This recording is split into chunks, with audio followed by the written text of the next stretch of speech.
Très heureuse de vous retrouver, mesdames et messieurs. Bonsoir et bienvenue dans ce journal. La mairie de la commune 4 vient d'initier une journée de curage de caniveaux devant le CCRF de Lafiabougou. L'initiative vise à lutter contre les déchets ménagers. Le lancement des travaux a été couplé à une remise symbolique de matériel d'assainissement. Fatoumata Touré. L'assainissement fait partie intégrante du projet de développement urbain porté par les autorités de la transition. C'est dans cette dynamique que la mairie de la commune 4 s'inscrit en organisant une journée de curage des caniveaux devant le CCRF de Lafiabougou. Cette initiative vise à améliorer de manière générale le cadre de vie des populations et plus particulièrement à renforcer la lutte contre l'insalubrité dans la ville de Bamako. L'objectif recherché, c'est d'abord informer davantage. Il y a les responsables de la société civile qui ont été informés, certainement à travers des rencontres élargies. Mais aussi sur le terrain, il s'agit de venir sur le terrain nous-mêmes et informer davantage, inciter les gens à faire correctement ce travail-là. C'est une recommandation des plus hautes autorités. Et nous avons le devoir de réussir chez nous. Et il s'agit de la remise des matériels qui ont été donnés par l'État. Mais nous avons 8 quartiers. Les 8 quartiers vont compétir par rapport à l'assainissement, les ramassages des ordures, les nettoyages des rues, des lieux publics.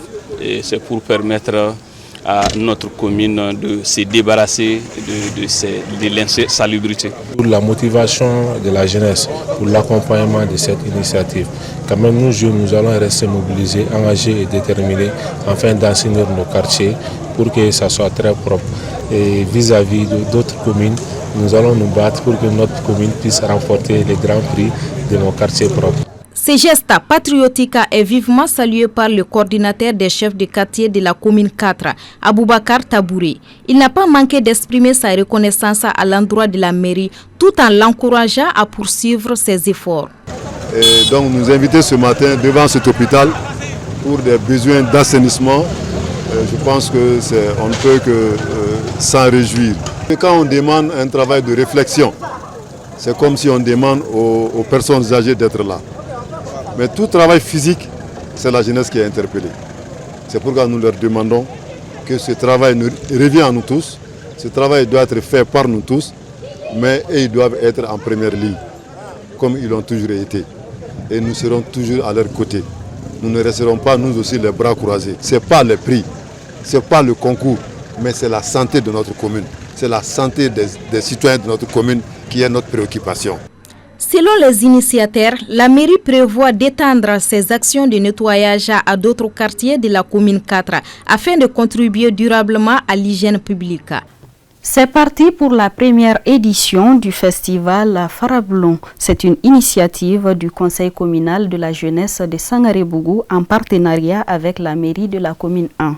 L'objectif est de préserver le site Farablon qui existe depuis plus d'un siècle. Aruna Kia Dambeli.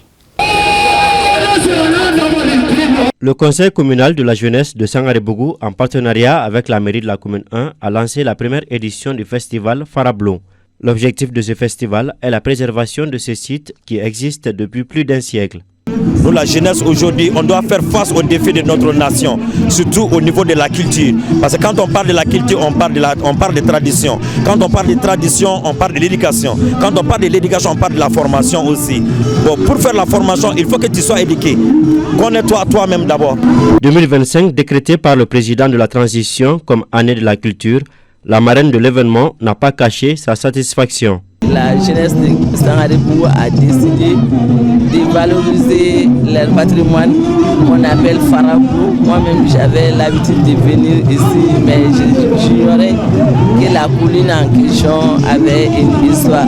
Et c'est cette histoire qu'on a pris ça. Donc, c'est un sentiment de joie et de fierté. Durant 3 jours, les festivaliers procéderont à des expositions sur le site, à l'assainissement et à un match de gala qui opposera les jeunes du quartier.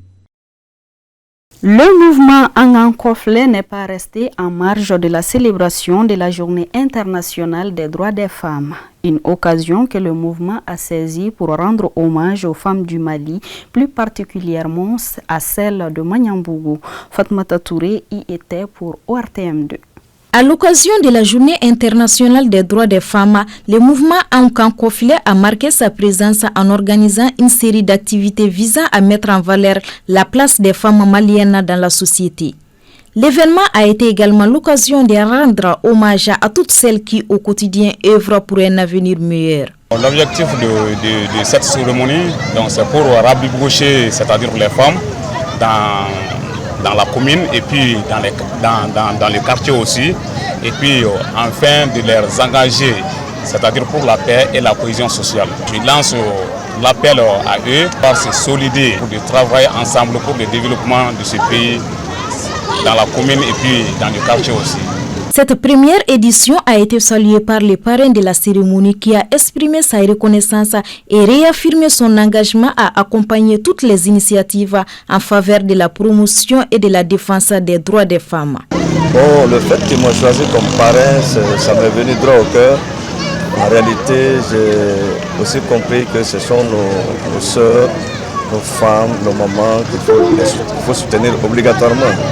Parce que aucun pays ne peut se développer sans les femmes. Aucune paix ne peut être établie dans un pays sans les femmes. Elles ont toujours besoin de l'accompagnement des hommes à leur côté. Et nous les hommes aussi, on ne peut pas aller sans elles. C'est pourquoi j'ai accepté de faire le parrainage, les appuyer selon nos possibilités.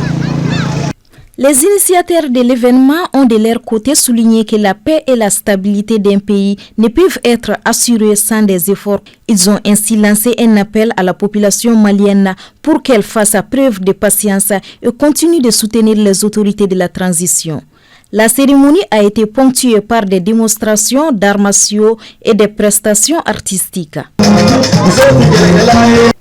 Finale de la 4e édition du tournoi de l'amitié, initié par l'association sportive, sanitaire et culturelle en partenariat avec l'Union européenne. La finale a opposé l'équipe de Tomikorobougou à celle du Badjalan 2. Le compte rendu avec Arunaki Adambeli. C'est par le score d'1-0 que Tomikorobougou a remporté cette coupe. L'unique but de la rencontre a été marqué par l'attaquant Cheikh Oumar Togo en première mi-temps. Bon, après cette finale, j'ai constaté que mes joueurs ont bien joué. Les jeunes nous ont voulu gagner la coupe. Bon, on a remporté la coupe. Placé sous le signe de l'amitié entre le Mali et l'Union européenne, ce tournoi se veut aussi un facteur de coopération.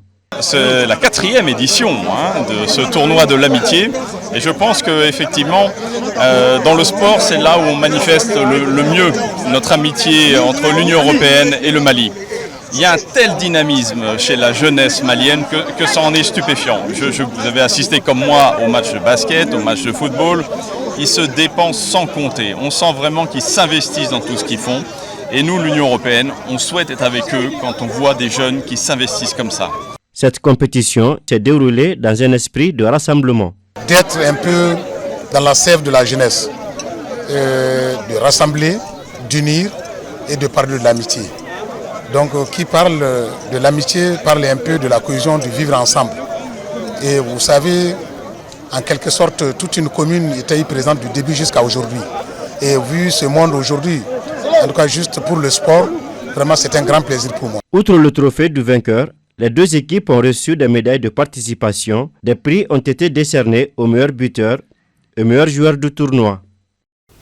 C'est ce qui met fin à ce journal. Merci à vous de l'avoir suivi. À demain, plaisir.